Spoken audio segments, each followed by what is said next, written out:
Garden of Terror, starting map between between Team Ash and the dogs. I'm already so trained in my brain for cats versus dogs that I'm just overlooking that this is not actually the series that we have in front of us. So best of 3, we're starting here on Garden of Terror, and we got the dogs in once again. We are in a losers bracket. This is qualifier number 4. We have 15 pre-bans now. All of them listed right here. Again, a reminder, these bans were determined by you guys. I still get comments on YouTube all the time where people are like, oh my god, how is it possible that his hero got banned before that hero? Who decides these things? Well, you guys decide, and I blame you. So if you don't like some of these heroes that have been banned out, or you think others should have been banned first, it's your fault. I'm totally innocent because I had nothing to do with it. I completely outsourced that to you people, and yeah, it's all your fault. But yeah, so 15 heroes are pre-banned. Every hero can only be played once, and that is going to cause teams, as the series progresses, to just come up with new combos all the time. We even had a Zagara first pick in one of the other games. We had Cho'Galls already, we had a Murky, we had some Probius, we had some Lily looking for adventure. And I would expect that heading into qualifier number 5, we're going to add a few more bans, and then obviously the playoffs themselves, this is just going to get increased and exaggerated a little bit. And I'm all here for it.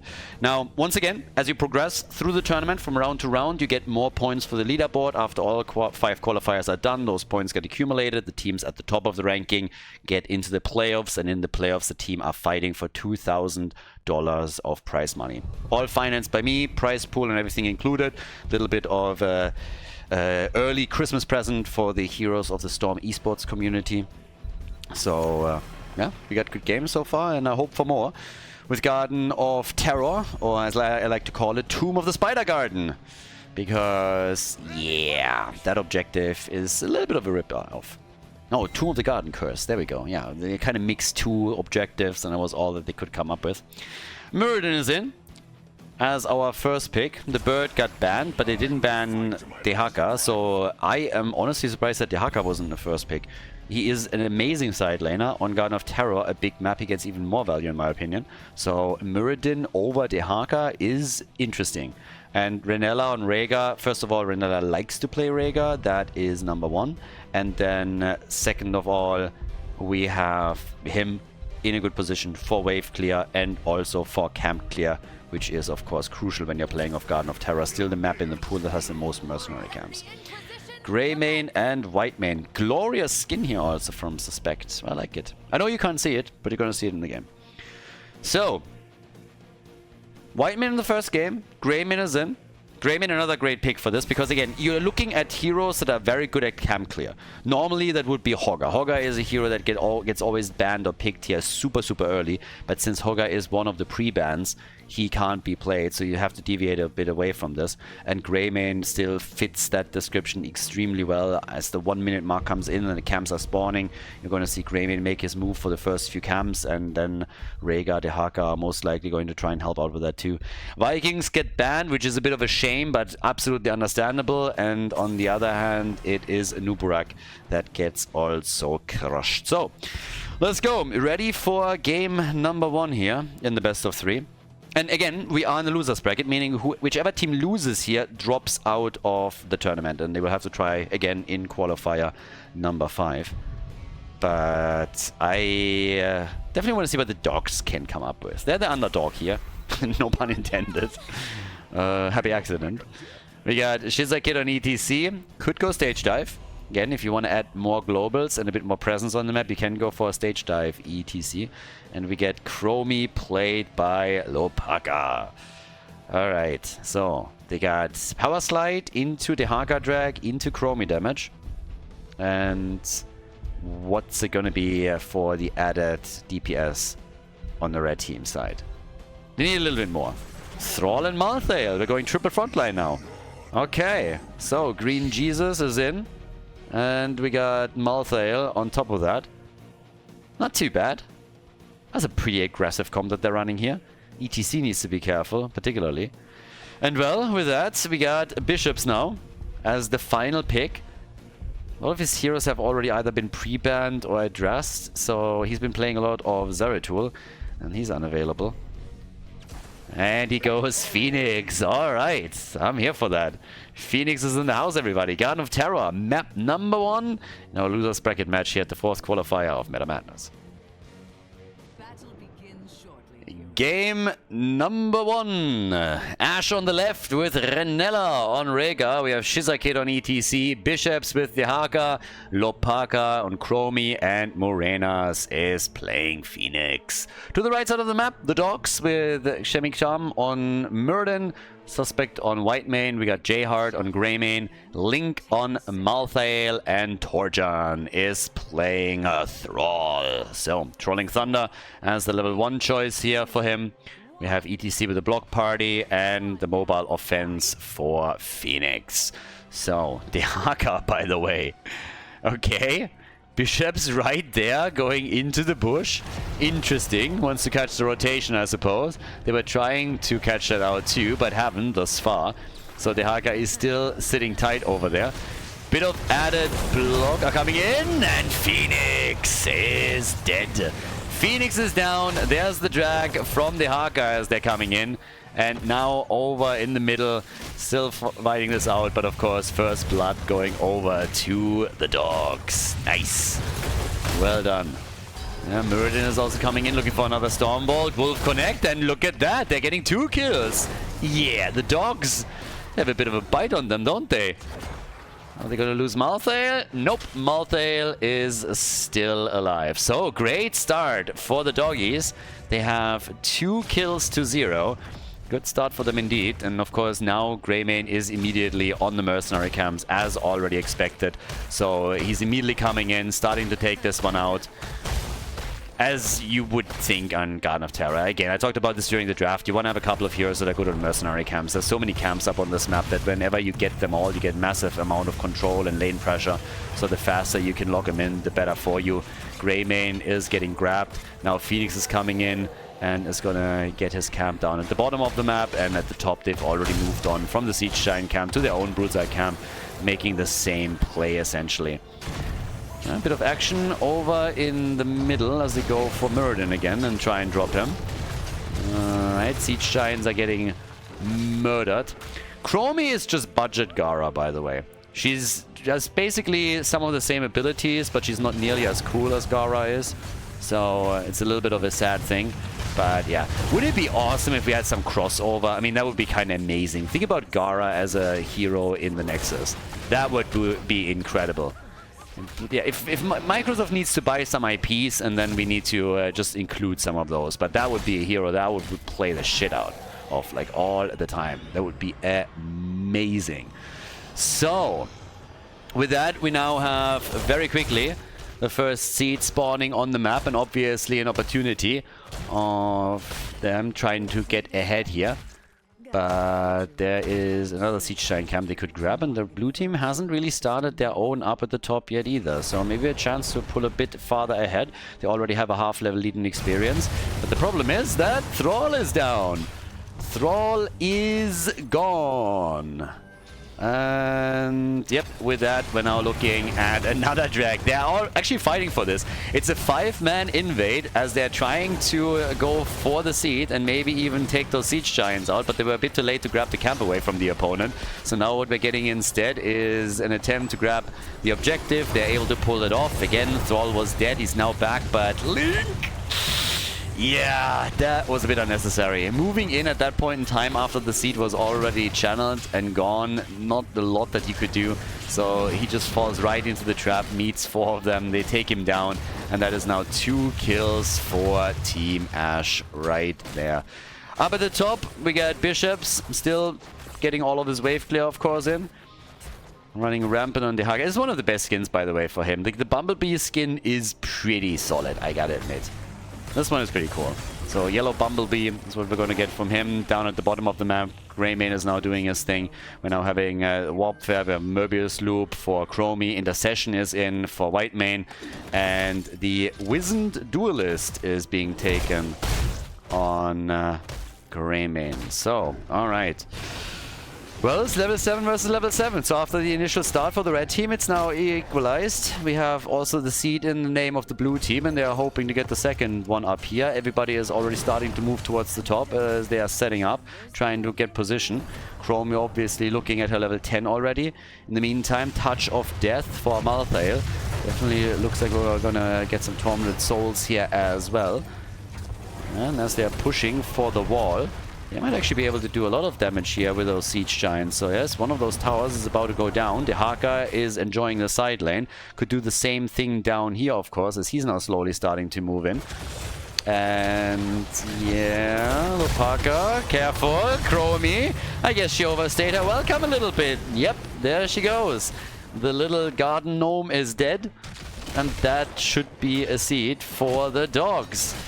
Yeah, the dogs walked all over the place, peed on a couple of walls and corners, marked their territory, and then took Chromie out. Good on them. Dehaka therefore never actually left the bot lane. He was just like, alright, yeah, I guess I'm not needed here, so I'm going to just push out this lane. Takes down the entire wall and has done some solid damage on the fort.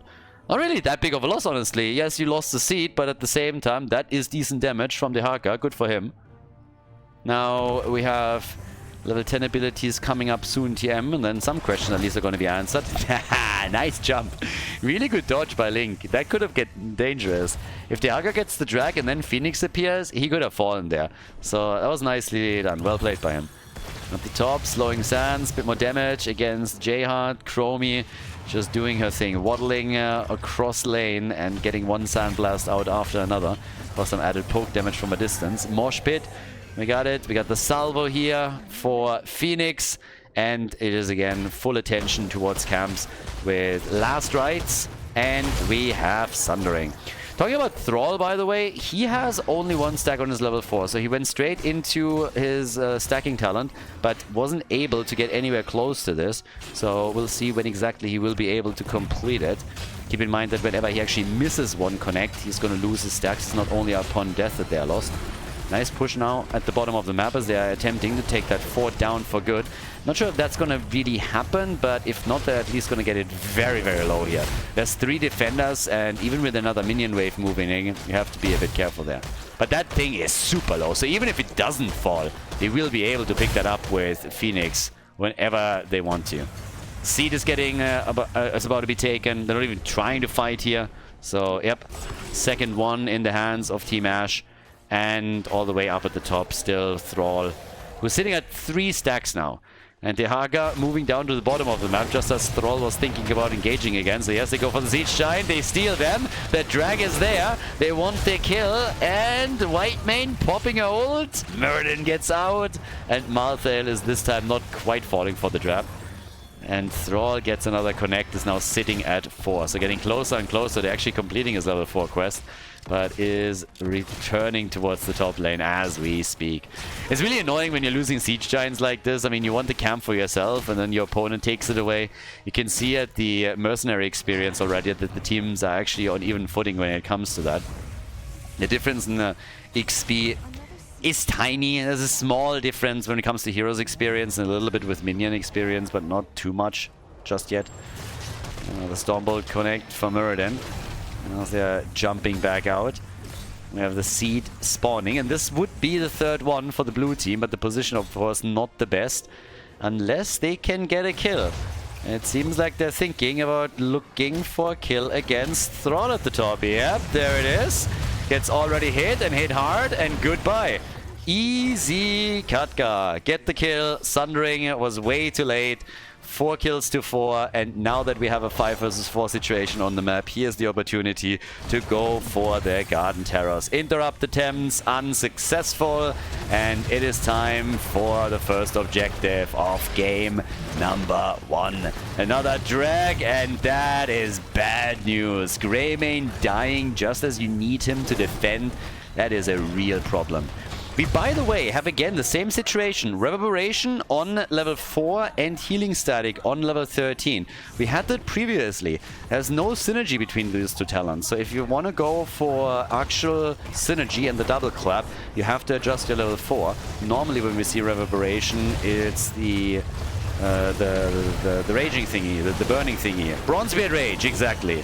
on level 13 that we're getting instead. But yeah, this time we're going for that hybrid stack again, which leaves Muradin with a bit less sustainability than he would normally have, and he's already starting to suffer from that. Nearly dying here, barely making it out, as the Garden Terrors have now taken out all of the force and are starting to knock some of those walls down at the keeps. Another hit, and yes, that's Salvo finishing off Muradin. Phoenix with a kill. Bot lane is suffering up at the top. Greymane was able to defend, but even here some of the walls have taken damage. And of course they are now looking at a solid and comfortable lead in experience. We're half a level away from 16, so they're doing a great job on this. Team Ash is just sieging up right now and doing work. Haven't seen that in a hot minute, so we're getting the unfettered assault for Greymane. Siege Giants again taken. And in regards to damage, we have 23,000 now for the Chromestar. And Phoenix is looking at 16,000. Thrall, top damage for the red team at 19k. And the Haka still at the bottom of the map against Malthael whenever he pushes this out. The important part, of course, is that we now have level 16 talent. So again, it is not only a 2-level lead, but we have in addition to that also the talent advantage that Team Ash is running over the DogZ. And the DogZ, they are suffering. I mean, honestly, earlier I was thinking maybe we were talking Rottweilers here, but at this point it's more a set of 5 poodles that we're talking about. Because they're just getting herded around here and getting pushed back into their base as every lane gets pressured by a camp. One bruiser camp at the top, Siege Giant in the middle, and that means the entire map is more or less in the hands of Team Ash. They have full control. You can see it on the minimap. Red team is pinned down. It's obviously playing this also very safe now and slow and passive because they need to wait for extra experience so that they get level 16. But this means they have to give up a lot here. All of the camps are claimed. The blue team is essentially painting the entire map red. Thrall has not completed his level 4 either, so he's going to get level 16 soon, and then normally you would see Alpha Wolf so that he unleashes the synergy with the level 4 talent, but right now he has none of that. Neither in the mana management nor the cooldown reduction, so big problem for him. Phoenix going for the next camp here, and yep, the push down at the bottom of the map as they are apparently trying to take the 2 towers down. Alpha Wolf, as expected, is taken. We got Executioner. Muradin has gone into the Dwarf launch on level 16. And they're pushing this now. They're taking the towers down. Don't even have to do much more than that. But even if they're just hovering in the background, they can do some damage on the keep. And as the Haka is at the top lane, they are guaranteeing themselves to be in elite regarding experience. Chromie now with the blessing of the bronze. And Sundering, again, no connect. No connect on Sundering. Mid lane is still getting pushed. This is a 4 versus 5 that we're seeing at the bottom of the map. Rhaegar had to YOLO out the Ancestral. Muradin was nearly dead, but now they're going for Phoenix, and they get him. Phoenix is done, but the Haka is pushing in the middle for the keep and has nearly taken it out. Greymane is gone the second that Thrall and Malthael move into the middle. The keep actually falls. Greymane has been destroyed. Muradin is the next hero that they target, and he barely jumps out. Malthael hasn't gotten a single kill with this ult in this game, by the way.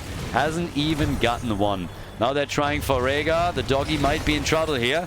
Yeah, gets safeguarded again. Careful. There's the last rites. And he's alive. Dead. I actually don't even know. He's like Schrödinger's Rhaegar. I can't decide whether he's dead or alive, but he falls eventually.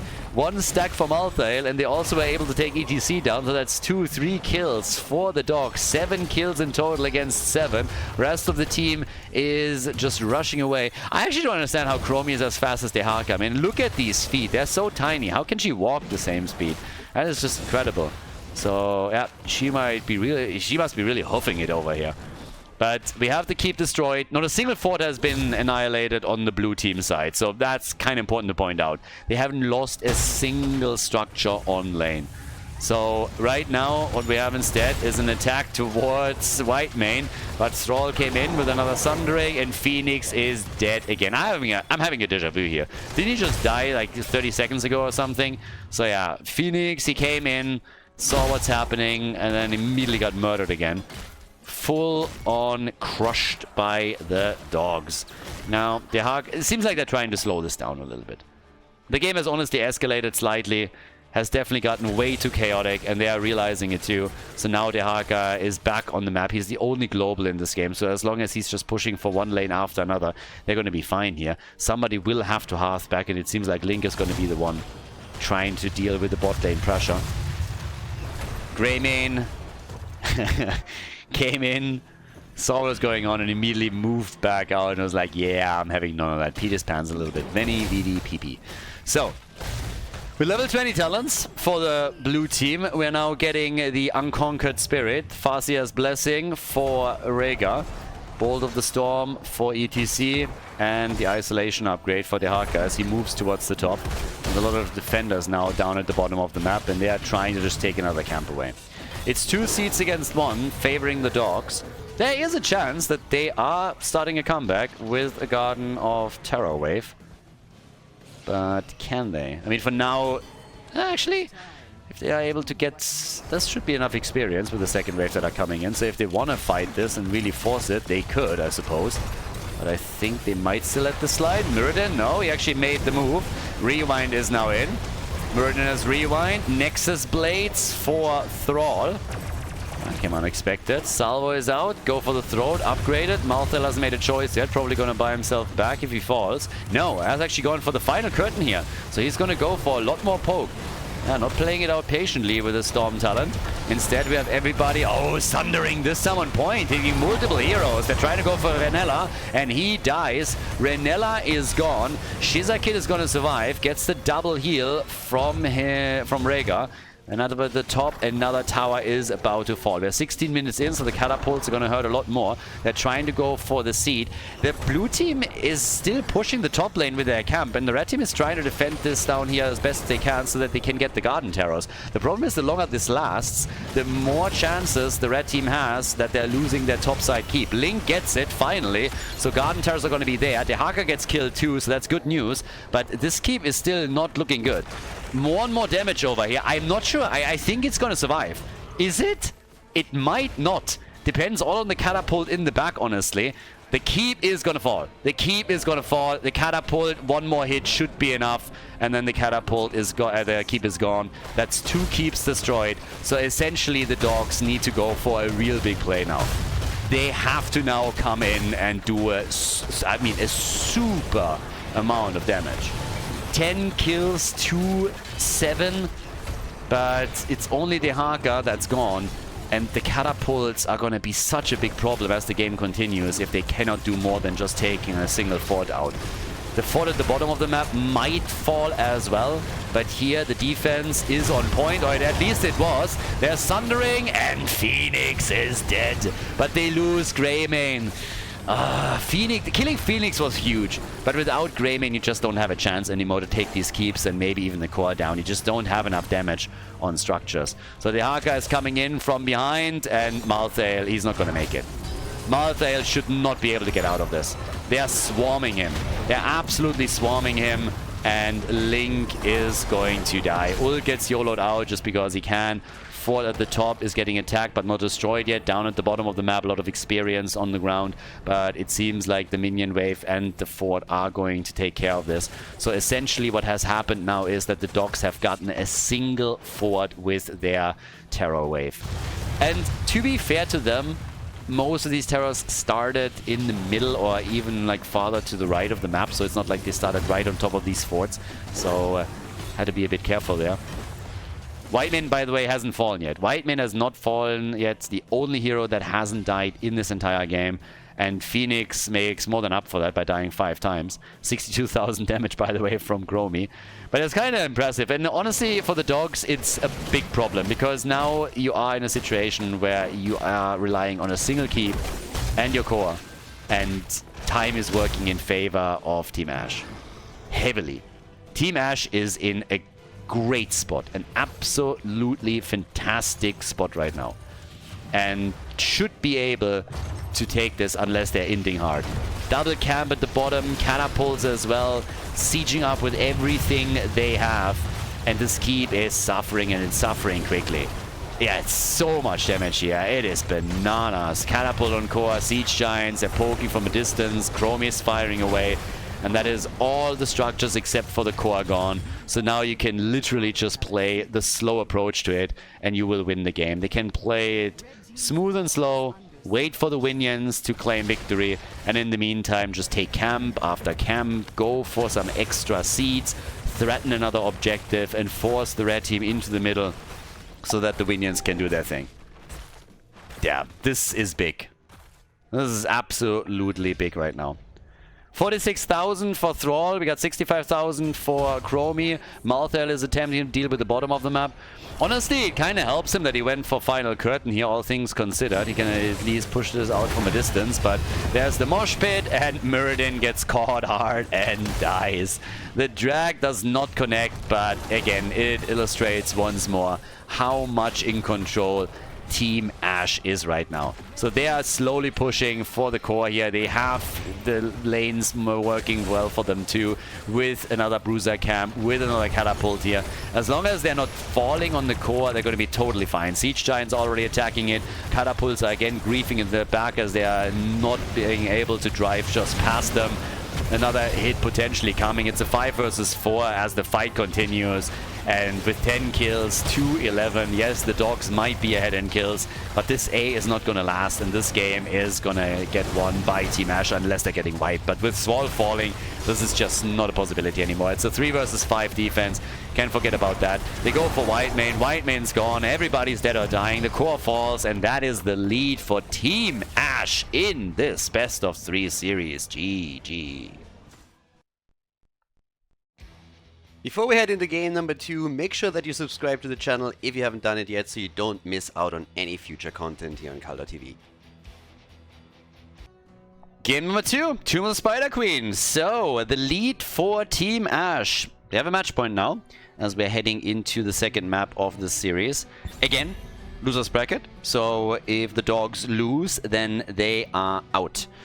They will drop out of the tournament and have to try again in qualifier number 5 to accumulate a few more points so that they might be able to get into the playoffs. But let's see if Team Ash can actually win this one, or if we're seeing a comeback. Now, we have at the same time now also 10 heroes that are unavailable just because they have been played in game number 1.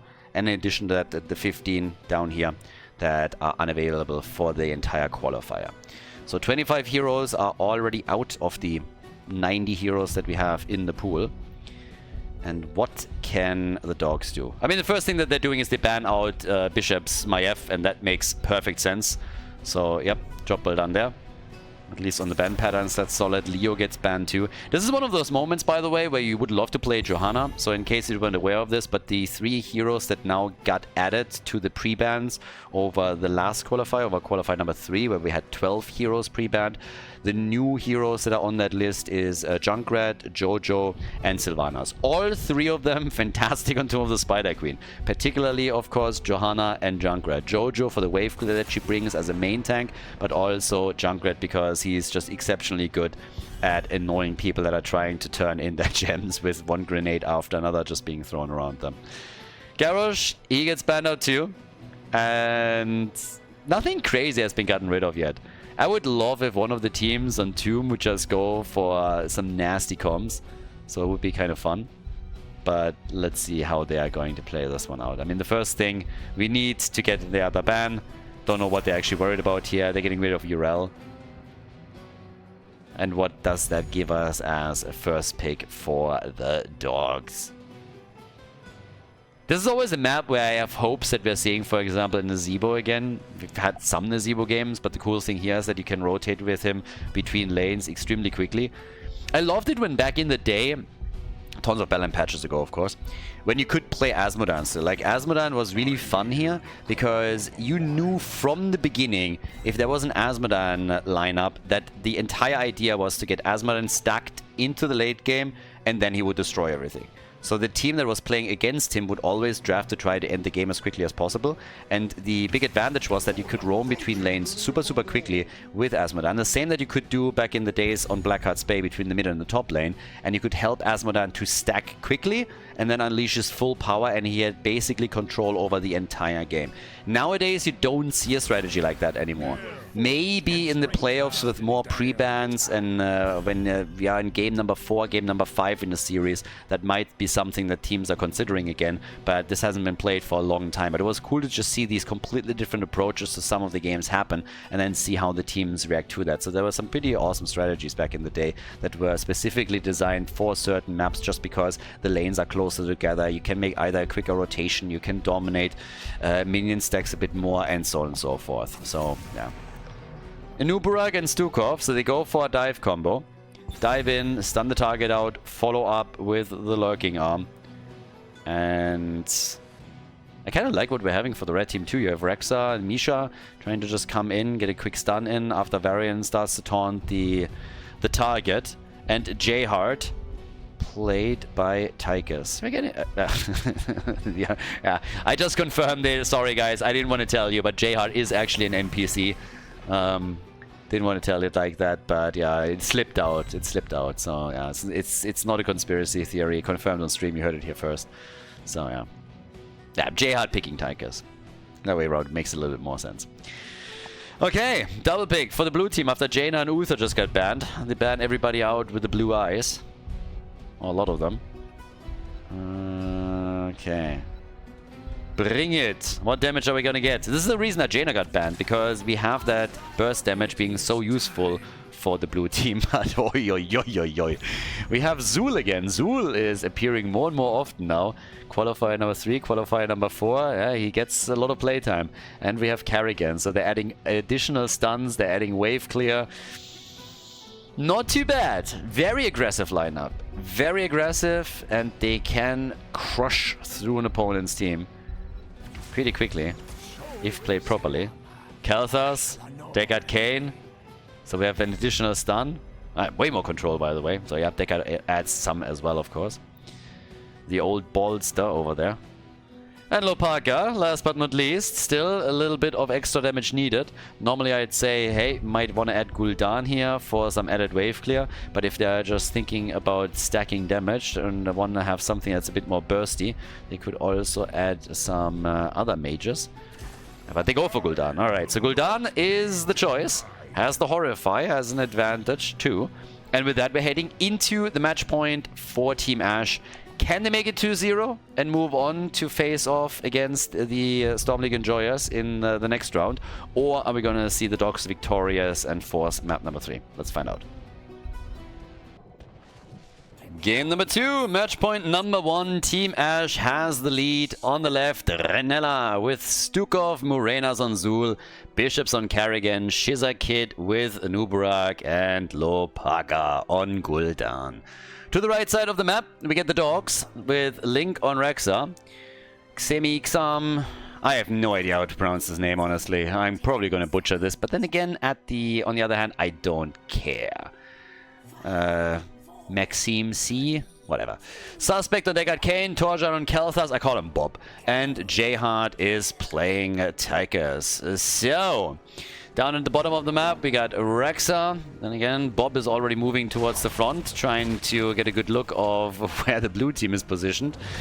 Bob on the Angry Cloud, by the way. Oh, Saki build. Yeah, look at that. We're starting off with the Chaotic Energy for Gul'dan. Yeah, seems like we're going to go full Saki in game number 2. Yeah, goes... And that's a dead Varian. Varian gone. That was a quickie. So he got eliminated in a second, and that's a great start for the blue team. Not so much for the team that is trying to bring the series back and force game number 3. So their rotation is already slowed down slightly. But now we have also Flare. We got the Lions and more in for Varian. And our boy is back. Kerrigan might be in trouble. She's not the only one though. Is there a combo? Nah, didn't have the cooldown yet. Jhard was a bit low there, so if Kerrigan could unleash another stun comp, that could have been a kill, but it didn't quite work for them. Down at the bottom of the map, Morena's making some moves. Trying to push that out too, so for Rexa, it's getting a little bit... oh, careful! Kalthas! And he gets away. Yeah, Kalthas gets out, and they are able to retreat, all of them. Yeah, and there's another hit. Varian is dead again. He's dying a lot. He's dying a lot. I mean, he's a little bit depressed too. I would be depressed as well if Anduin was my son. I mean, there's only so much embarrassment that you can take, you know. So at some point, after you tried your best to raise him well and make him into a warrior, and then you get that little crybaby in there, obviously that is pretty embarrassing. And that just weighs on your shoulders. And as days turn into months, months into years, and things are not getting better, I would also think about just offing myself a little bit and taking a bath with the toaster or so. But Varian is a warrior and he persists, you know, he doesn't give up. So instead he goes into a fight, but you can tell that the man has a bit of a death wish.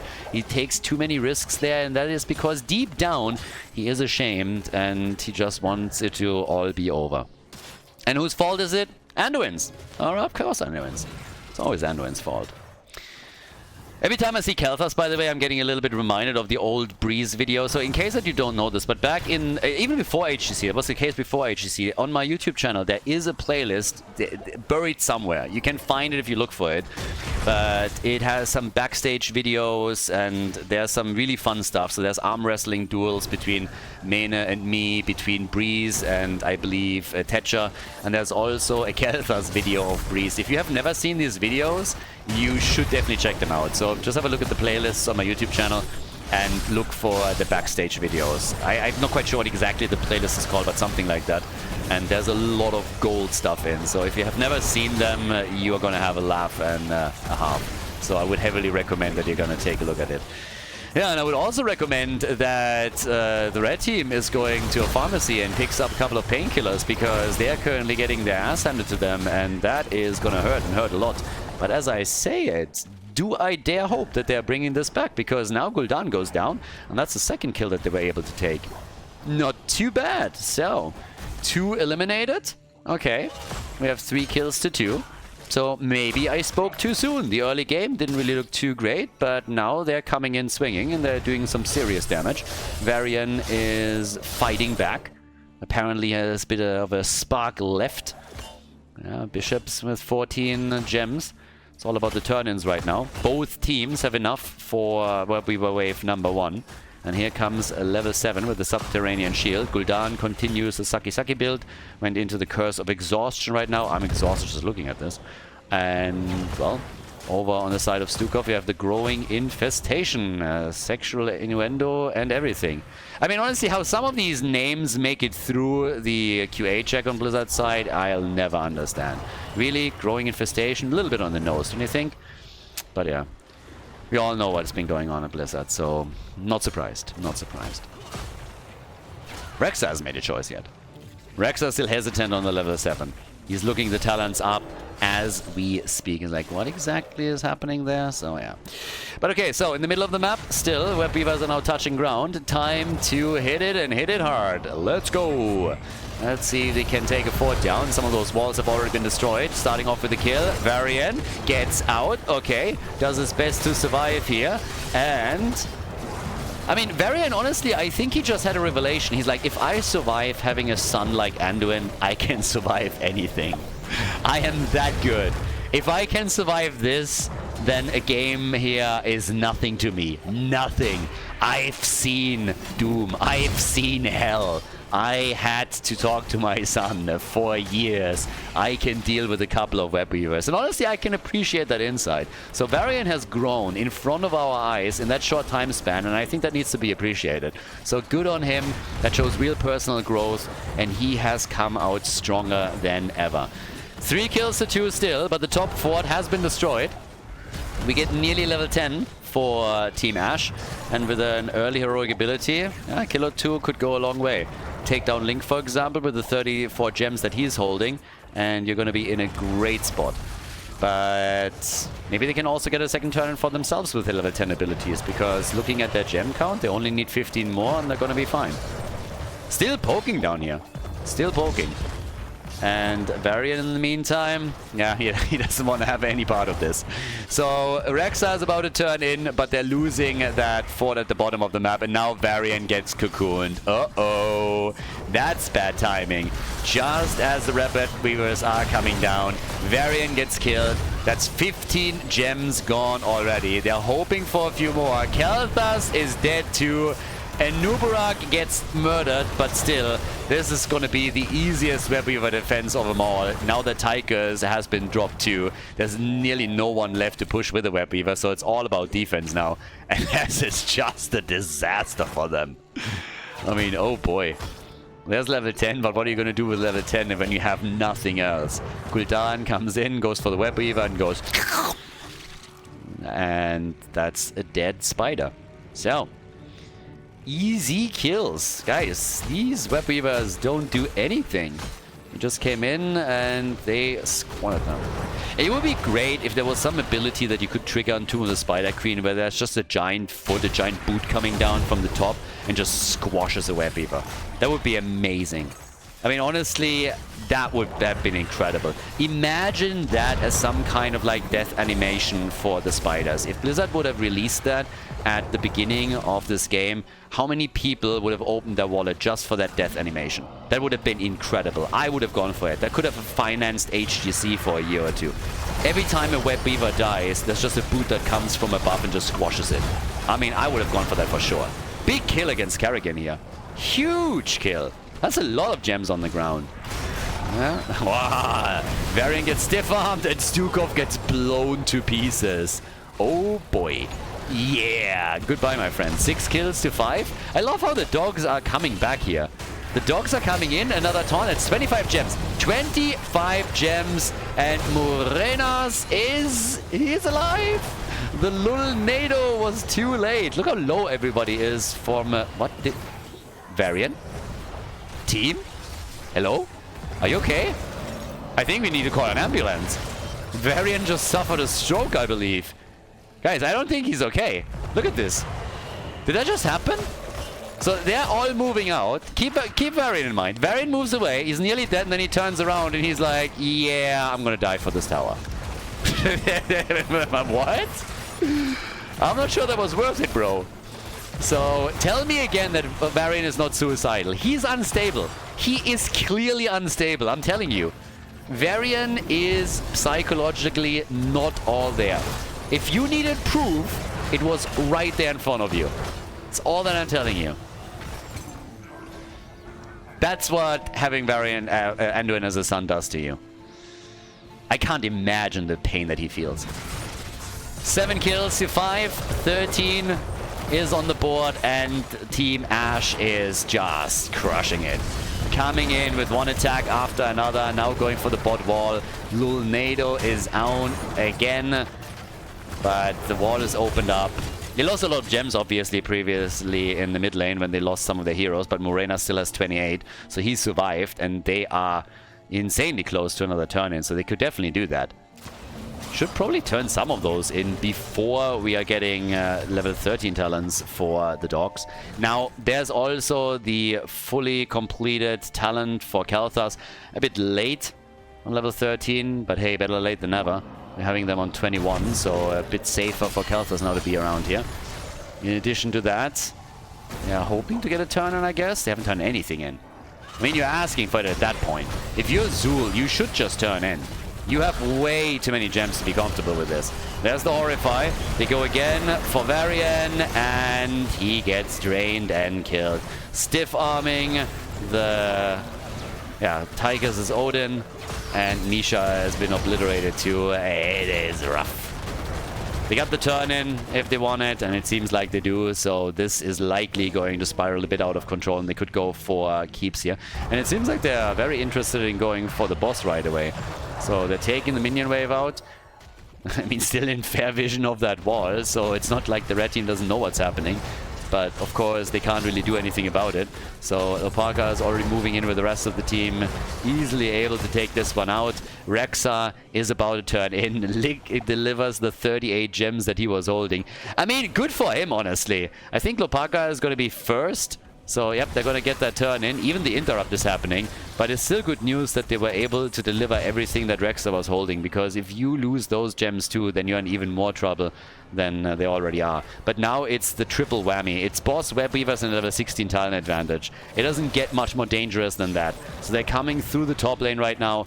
The keep will fall. That is a given. The only question here really is, can they end the game, yes or no? And that hinges a bit on whether or not they can kill some heroes. We have 34,000 for Gul'dan. Well, talking about killing heroes, looks like Kerrigan is the first one to die. That was a quick one. Kerrigan gets killed, and that might save their game. Might save the core. Unless they lose now Tychus, and yep, they do. Tychus is gone, so there's still a hope for the blue team to end the entire game. Web Beaver's in the middle at the top. Rek'Sai is now killed. And the Nubarak survives with Varian getting murdered. Yeah, that is definitely bad. That's a 3-level lead that we're talking about now in game number 2 for Team Ash. And they're just diving in deeper. Getting Deckard Cain too. And that is the end. That's the end of the run of the Dogs in this tournament in qualifier number 4. Team Ash will continue to the next round as they take a 2-0 victory over the Dogs with a W on Tomb of the Spider Queen. Congratulations, nicely done, GG.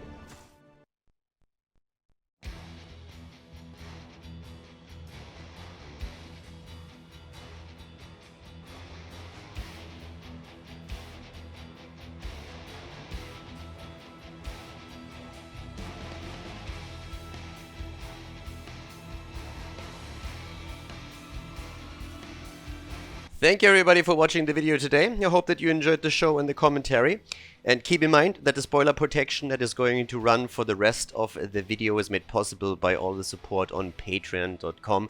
So guys, if you want to support my work, if you want to help me start new projects and keep the spoiler protection in place, please consider heading over to patreon.com/Khaldor. There's also a link in the YouTube description, and check that out. Thanks in advance, and see you guys next time with more esports coverage here on Khaldor TV. Have a great day.